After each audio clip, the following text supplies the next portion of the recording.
को हुई UK SSSC परीक्षा के लिए नई तारीख का ऐलान। 16 नवंबर को होगा एग्जाम। सीएम धामी के आदेश पर रद्द हुई थी परीक्षा। देहरादून में हुई धामी कैबिनेट में आप 8 बड़े फैसलों पर मोहर। यूसीसी में शादी के रजिस्ट्रेशन पर नई गाइडलाइन। नवंबर में होने वाले विशेष विधानसभा सत्र के लिए सीएम को अधिकृत किया। एसपी के राष्ट्रीय अध्यक्ष अखिलेश यादव का यूपी के सीएम योगी आदित्यनाथ पर विवादित बयान। उत्तराखंड समाजवादी पार्टी ने किया समर्थन। पौड़ी में हो रहा है अखिलेश के बयान का विरोध।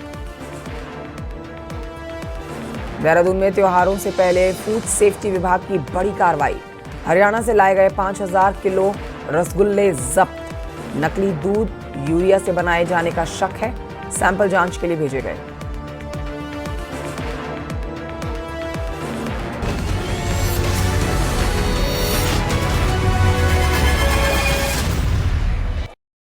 अब आप देख रहे हैं दमदार उत्तराखंड एक्सप्रेस की खबरें। आपके साथ मैं हूं कंचन डोगरा और आइए सबसे पहले आपको बताते हैं देहरादून से आती ये बड़ी खबर। 5 अक्टूबर को हुई यूके SSSC की प्रवेश परीक्षा जिसे सीएम धामी ने रद्द किया। उसकी नई तारीख का ऐलान कर दिया गया है। अब 16 नवंबर को परीक्षा होगी। यूके SSSC ने नई तारीख का किया है ऐलान। पेपर में विवाद होने के बाद सीएम धामी ने पेपर को रद्द किया था। अब 16 नवंबर को फिर से परीक्षा आयोजित की जाएगी। ये बड़ी जानकारी आपको दे रहे हैं। पेपर को रद्द करने और सीबीआई जांच की मांग करने पर देखिए छात्र अड़े हुए थे, आंदोलन कर रहे थे। इसके बाद सीएम धामी ग्राउंड जीरो पर पहुंचे, युवाओं से, छात्राओं से मुलाकात की। उनकी 2 बड़ी जो मांगी थी उन्हें मान लिया गया। सीबीआई जांच की सिफारिश भी की गई और बाद में पेपर भी रद्द किया गया। अब एग्जाम को दोबारा करने की तारीख 16 नवंबर की है।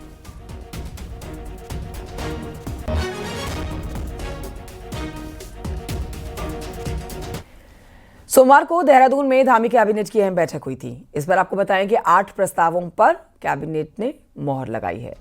कैबिनेट मीटिंग में यूसीसी में विवाह पंजीकरण व्यवस्था में संशोधन किया गया है। यूसीसी में पंजीकरण के लिए आधार कार्ड की व्यवस्था रखी गई है, क्योंकि उत्तराखंड प्रदेश में नेपाली, भूटानी और तिब्बत मूल के लोग भी आते हैं।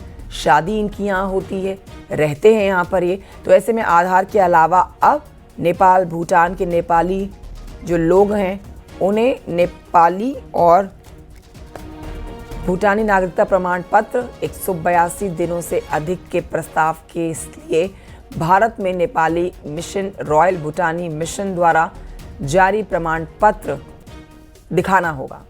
यह अनिवार्य है। मिनी आंगनबाड़ी केंद्र आंगनबाड़ी केंद्र में तब्दील होंगे। इसके साथ ही विभाग की सुपरवाइजर नियमावली में भी संशोधन होगा। देखिए कई बड़े प्रस्तावों पर मोहर लगी है, कई बड़े बदलाव अब आप देख सकते हैं।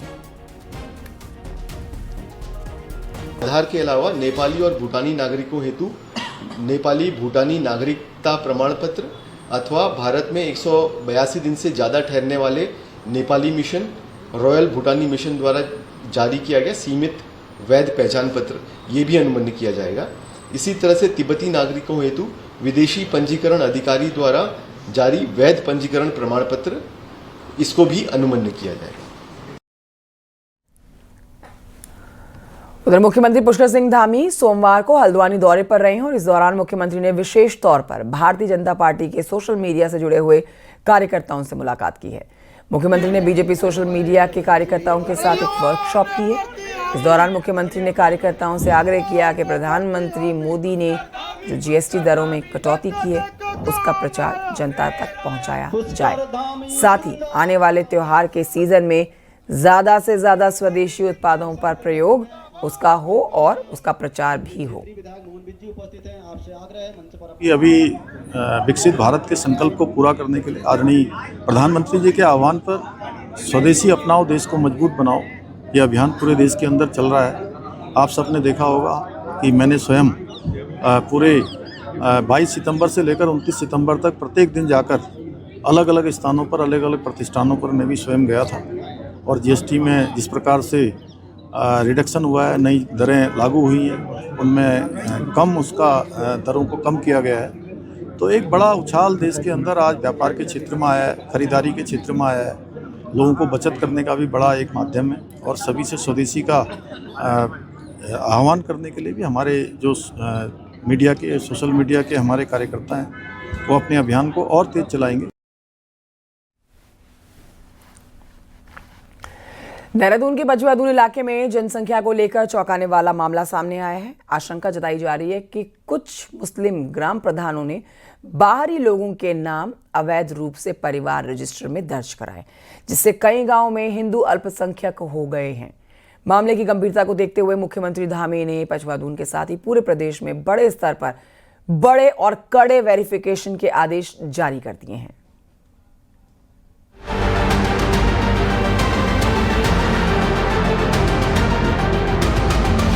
पछवादून के लगभग 28 गांव में जनसंख्या बदलाव को लेकर खलबली मची हुई है।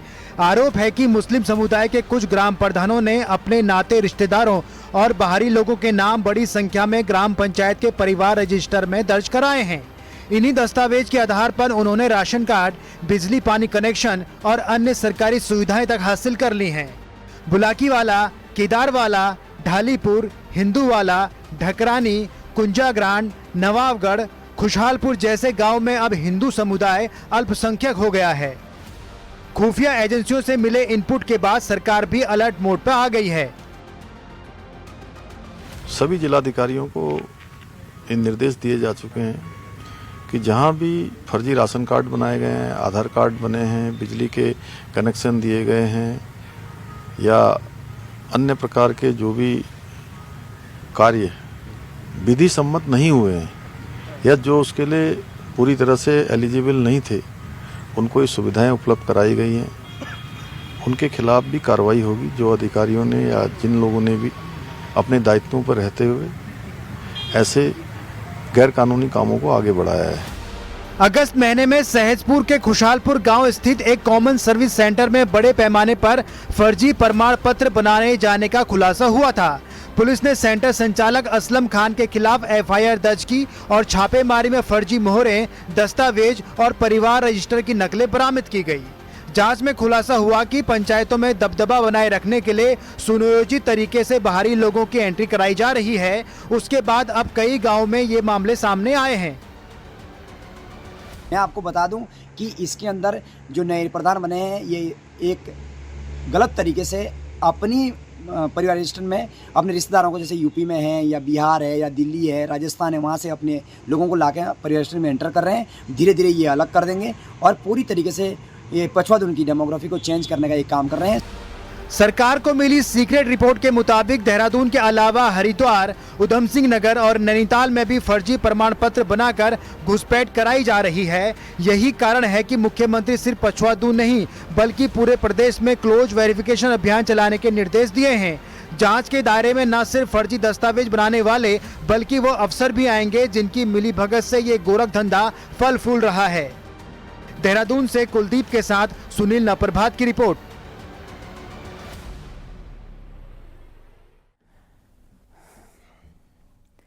गढ़वाल से बीजेपी के सांसद और बीजेपी के राष्ट्रीय मीडिया प्रमुख अनिल बलूनी सोमवार को यूपी के वाराणसी पहुंचे, जहां एयरपोर्ट पर कार्यकर्ताओं ने सांसद बलूनी का भव्य स्वागत किया।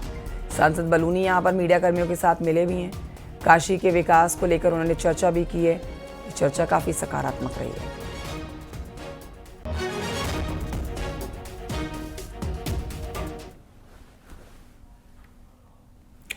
कांग्रेस के सबसे ज्यादा विधायक दो मैदानी जिलों हरिद्वार और उधम सिंह नगर से हैं।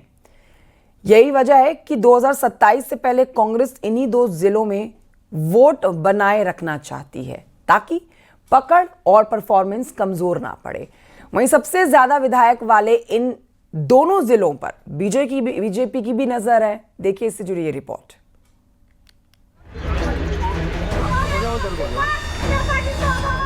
कांग्रेस ने वोट चोर गद्दी छोड़ अभियान के लिए हरिद्वार जिले को चुना। लक्सर और भगवानपुर विधानसभा क्षेत्र में हुए इस प्रोग्राम में कांग्रेस की प्रदेश प्रभारी शैलजा के साथ सीनियर नेता और हरिद्वार के विधायक मौजूद रहे। पूरे प्रदेश में कांग्रेस की सबसे मजबूत पोजीशन इसी जिले में है, जहां 11 में से 6 विधायक कांग्रेस के हैं, तो इसके बाद दूसरे नंबर पर कांग्रेस के 5 विधायक उधम सिंह नगर जिले में हैं। ऐसे में कांग्रेस की कोशिश इन दो जिलों में जोर मारने की है ताकि रिजल्ट इससे बेहतर हो। इनको बरकरार ही नहीं, हम यहाँ बढ़ाएंगे और देहरादून को रिक्लेम करेंगे, 2002 की स्थिति लाएंगे हम। हाँ, देहरादून मुख्य गढ़ बनेगा हमारा। इसीलिए मैंने प्रीतम भाई से कहा है, मैंने कहा हरिद्वार देहरादून के अंदर इसमें संघर्ष की जिम्मेदारी आप लीजिए, हम आपके पीछे खड़े हैं। हरिद्वार और उधम सिंह नगर जिले में कांग्रेस अच्छी पोजीशन में है और बीजेपी को इन दो जिलों में मनमाफिक रिजल्ट नहीं मिला। ये बात बीजेपी भी मानती है। बीते हफ्ते यही सवाल न्यूज 18 के राइजिंग रूट की प्रोग्राम में बीजेपी प्रदेश अध्यक्ष महेंद्र भट्ट से भी पूछा गया तो उन्होंने इसकी वजह 2022 में कांग्रेस की वापसी की गलतफहमी को बताया और 2027 में रिजल्ट सुधारने की बात कही। एक बार कांग्रेस एक बार बीजेपी, उस मैसेज का अगर कहीं पर प्रभाव रहा तो मैं कह सकता हूं कि हमारे उधम सिंह नगर जिला कहूंगा और थोड़ा सा हरिद्वार जिला इसमें रहा है। लेकिन अब मैं इस बात को इस नाते विश्वासपूर्वक कह सकता हूं कि अब जनता को लग गया है कि तीसरी बार भाजपा ही आने वाली है और उस मैसेज को कन्वे करने के लिए जहां हमारा दल उस कार्यक्रम की स्वरूप की रचना हम बनाएंगे, उसके साथ साथ इसमें विश्वासपूर्वक कह सकता हूं कि लगभग हरिद्वार जनपद की अधिकतर सीटों पर अब की बार भारतीय जनता पार्टी जीतेगी। उधम सिंह नगर और हरिद्वार जिले में विधानसभा की कुल 20 सीटें हैं जहां बीजेपी के सामने कांग्रेस ही चुनौती है। ऐसे में 2027 में रिजल्ट अपने पक्ष में रखने के लिए बीजेपी और कांग्रेस ने अपने अपने तरीके से कोशिश शुरू कर दी है। दीपांकर भट्ट, न्यूज 18, देहरादून। समाजवादी पार्टी के राष्ट्रीय अध्यक्ष अखिलेश यादव ने उत्तर प्रदेश के मुख्यमंत्री योगी आदित्यनाथ को घुसपैठिया कहा, जिसे उत्तराखंड में समाजवादी पार्टी के पूर्व प्रदेश अध्यक्ष और राष्ट्रीय सचिव एसएन सचान ने सही बताया। उन्होंने कहा है कि यूपी में मुख्यमंत्री योगी आदित्यनाथ के काम करने के तरीके को लेकर उन्होंने कहा है कि जिस तरह उत्तराखंड में मुख्यमंत्री पुष्कर सिंह धामी बाहर से आए लोगों को घुसपैठिया कह रहे हैं, तो इसी तरह अखिलेश यादव भी योगी आदित्यनाथ के लिए ये शब्द इस्तेमाल कर रहे हैं।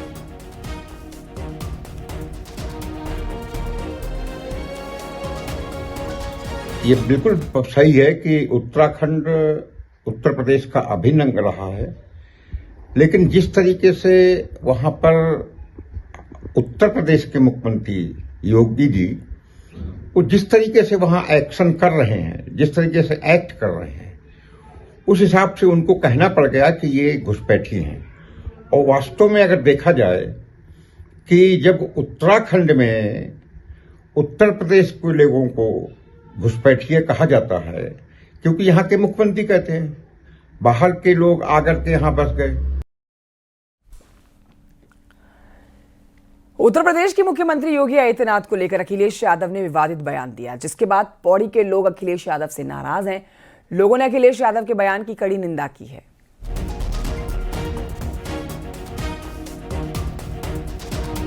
का जो योगी आदित्यनाथ जी पे बयान दिया गया है, यह खाली योगी आदित्यनाथ जी पे नहीं, ये पूरे उत्तराखंड की जनता पर एक आरोप है। खुद अखिलेश यादव जी के घर में जो उनकी पत्नी है, कहीं ना कहीं उत्तराखंड से ही बिलोंग करती हैं, और तो क्या कहा जाएगा कि इस घुसपैठिए को उनको कहना कहाँ तक शोभा देता है।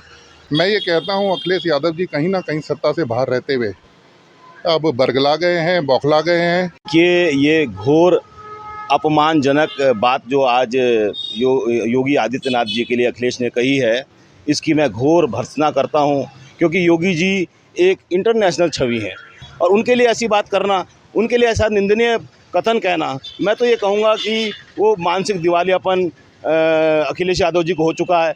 सत्ता में वो है नहीं और भविष्य में भी वो सत्ता में आने के लिए कहीं पर भी वो काबिल नहीं है।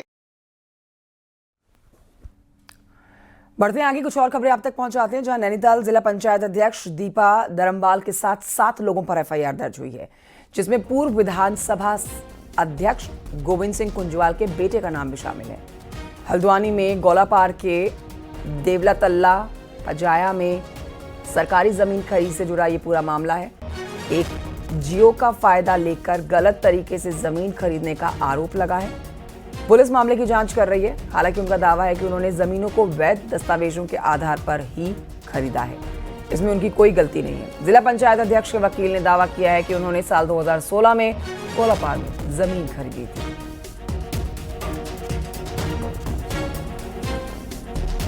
रविकांत फुलारा और प्रशासनिक तत्कालीन 2011 में और 2016 में जो यहाँ के तहसीलदार थे, यहाँ के एसडीएम हल्द्वानी थे, यहाँ के पटवारी थे, राजस्व कानून को थे, सब ने मिली भगत करके सरकार को करोड़ों के अरबों के राजस्व की नुकसान तो करवाए, सरकार की बड़ी लैंड को माफियाओं के हाथ में दे दिया। ये दस्तावेजों को जो प्रोसीजर है करंट टाइम में जिनके खिलाफ एफआईआर लिखा दी, ये वास्तव में उस मामले में पीड़ित थे, क्योंकि इनकी तो जमीन भी गई। अगर आज की तारीख में राज्य सरकार उस जमीन को अधिग्रहण कर लेती है तो इनकी तो जमीन भी चलेगी। और इन्होंने जो उसमें पैसा दिया है, नंबर 1 4 करोड़ से अधिक की धनराशि इन्होंने उस पर जमीन में दी है और सब नंबर 1 की पैसे की है। कोई किसी तरह की 2 नंबर से पैसा काला धन दे दिया, ये बिल्कुल मिथ्या और झूठे आरोप उसके द्वारा लगाए गए। उधम सिंह नगर में जिला पंचायत बोर्ड ने पिछले बोर्ड के कई फैसलों को निरस्त कर दिया था। आप देखिए, वर्क ऑर्डर को भी रद्द कर दिया गया था, जिसके बाद ये मामला हाईकोर्ट पहुंचा।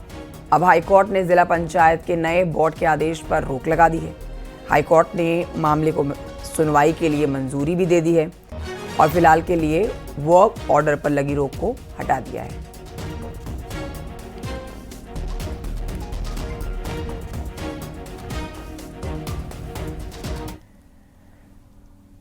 त्योहारों के मौसम में मिठाई की खुशबू हर गली मोहल्ले में फैली है, लेकिन जरा सोचिए, अगर यही मिठाई जहर में बदल जाए तो क्या होगा।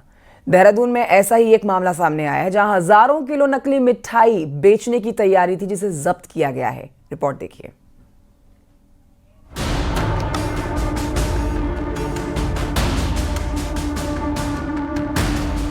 तस्वीरों में जो गोदाम जैसा दिख रहा है, ये अपार्टमेंट की पार्किंग है और जो भरे डिब्बे दिख रहे हैं वो कुछ और नहीं बल्कि स्वीट पॉइजन है, क्योंकि इनमें भरे हैं नकली दूध से बने रसगुल्ले।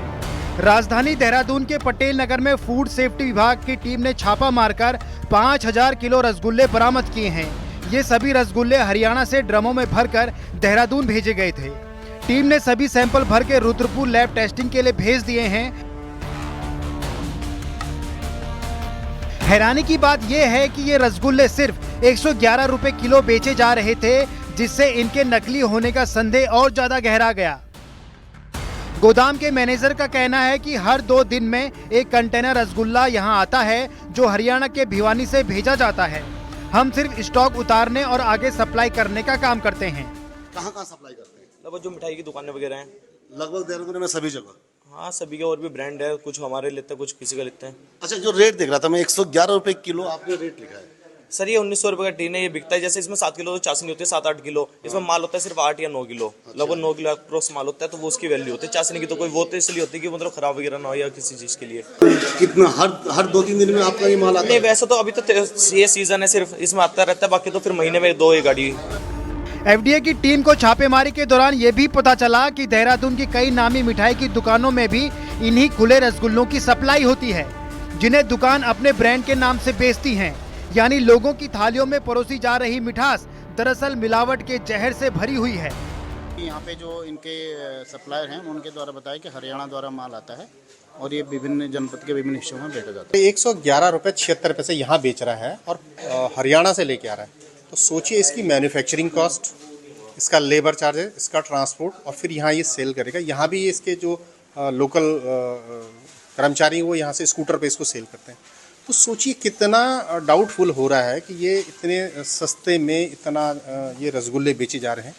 तो इसी आधार पे हमने इसको काफ़ी दिनों से मैं इसको ट्रेस कर रहा था और इस ट्रेसिंग में मुझे ये पता लगा कि ये रात को सामान आता है हरियाणा से और यहाँ से ये दिन भर में सप्लाई होता है। यूरिया, वॉशिंग पाउडर के साथ कई तरह के केमिकल मिलाकर दूध बनाया जाता है और फिर उसी दूध से ये जहरीले रसगुल्ले तैयार होते हैं। ऐसे में आप भी सतर्क रहें, क्योंकि इस दिवाली कहीं मिठाई के नाम पर ऐसा ही जहर खा लिया तो किडनी और लीवर को बचाने का कोई विकल्प फिर नहीं बचेगा। देहरादून से न्यूज़ 18 के लिए सतेंद्र बर्दवाल की रिपोर्ट।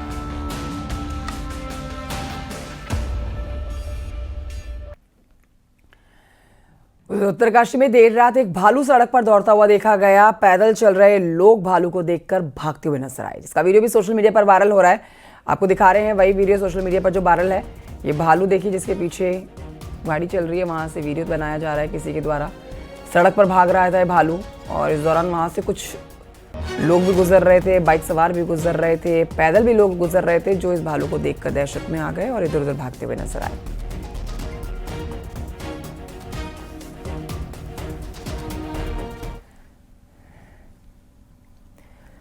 औली में पर्यटन विभाग इस साल विंटर सीजन से पहले ही पर्यटकों की सुविधा बढ़ाने की तैयारी कर रहा है। देखिए, पिछले दिनों पर्यटन विभाग की एक टीम औली में ice skiing ring, skiing slope, chair car और औली रोपवे निरीक्षण किया गया है। 2023 में औली के रोपवे को जोशीमठ भूंदसाव के बाद बंद कर दिया गया था, लेकिन 2.5 साल के बाद भी इस इलाके में दरारें आने की कोई घटना नहीं हुई है। ऐसे में रोपवे का सर्वे कराए जाने के बाद इसे फिर से चालू करने की बात हो रही है। तो मेरा सरकार से आग्रह है और सभी जनप्रतिनिधियों और तमाम नेताओं से आग्रह है कि जल्द से जल्द रोपवे को सुचारू किया जाए, जिससे कि औली में पर्यटकों की तादाद में निरंतर बढ़ोतरी हो जाए। इस बार पर्यटन विभाग की अच्छी तैयारियां हैं। आकर अभी सर्वे कर गए हैं और यहाँ पर पूरा आइस स्केटिंग और हमारे स्कीइंग स्लोप्स को पूरी तरह से देख करके और उसे रेनोवेट करने के लिए कहा जा रहा है। तो सरकार इस पर लगातार प्रयास कर रही है। और ये बढ़ते हैं आगे, आपको बताते हैं कि भगवान बद्रीनाथ के दर्शन के लिए इन दिनों भारी भीड़ उमड़ रही है। बद्रीनाथ दर्शन के लिए हर रोज 6 से 7 हजार लोग पहुंच रहे हैं। जोशीमठ और आसपास के कई जगहों पर लोगों का, गाड़ियों का जैम देखा जा रहा है। खासतौर पर जोशीमठ से आगे जीरो वैन और मारवाड़ी जैसे इलाकों में हालात ज़्यादा मुश्किल वाले दिख रहे हैं। रोड की खराब हालत की वजह से गाड़ियों की रफ्तार धीमी है, लंबी कतारें हैं, घंटों इंतज़ार करना पड़ रहा है रास्ता पार करने के लिए। लंबा जैम, गाड़ियों के अंदर बैठे लोग परेशान हैं। तो यदि आप इस रास्ते का इस्तेमाल करने वाले हैं तो ज़रा इस खबर को ध्यान से देखिए और ध्यान रखिए कि बहुत लंबा जैम जोशीमठ जाने के लिए लग रहा है। पुलिस क्या कर सकती है? केवल व्यवस्थित रूप से ट्रैफिक चलवा सकती है। और यहाँ तो हमें ऐसा भी करना पड़ रहा है, जब गाड़ियां नहीं चल रही पीछे से धक्का मारना पड़ रहा, रात को जेसीबी की व्यवस्था करनी पड़ रही है। ये गड्ढे कोई व्यवस्थित कर ही नहीं रहा, तो ये जो भी जाम लग रहा है रोड की गुणवत्ता के कारण है, बाकी और कोई कारण नहीं। उधर उत्तरकाशी जोशियाड़ा में श्रम विभाग पर बड़ी लापरवाही के आरोप लगे हैं। बिना व्यवस्था के जिले के दूर दराज ग्रामीण क्षेत्र से लोगों को सामान देने के लिए बुला लिया गया, लेकिन पूरी व्यवस्था नहीं होने से लोग परेशान रहे। विभाग की लापरवाही से नाराज होकर लोगों ने हाईवे तक पर जाम लगा दिया। दरअसल जिन लोगों के श्रम कार्ड बने हुए हैं उनको श्रम विभाग की ओर से कुछ सामग्री वितरित की जानी थी, लेकिन सामान यहाँ था ही नहीं। आप ब्रह्मखाल से आ रखे, हमारा कार्ड बन के 3-5 साल हो गए, अभी हम तो कुछ नहीं मिला। हम नहीं पता नहीं कि क्या मिल रहा, हमने ऐसा सोचा कि उस श्रम कार्ड वाला सामान मिल रहा, बस अब ये पता नहीं हमको कि मिल क्या रहा क्या नहीं मिल रहा। कोई बोल रहा कि टोकन मिल रहा, कहीं से हमको भगा रहे, कहीं बोल रहे वहाँ पे मिल रहा, फिर वहाँ से वापस भेज रहे हमको। 100 रुपये खर्च कर आ रखे हम अपने घर से। वो कार्ड बन रखा है यहाँ 3-4 साल होगा, अभी तक कोई सामान नहीं मिला। किसी को 2 बार मिल रहा है, किसी को 3 बार मिल रहा है, और हमें देखो तो एक ही बार में नहीं मिला। यहाँ देखो इन्होंने पूरी जनता बुला दी और यहाँ भगदड़ मचा दिया इन्होंने।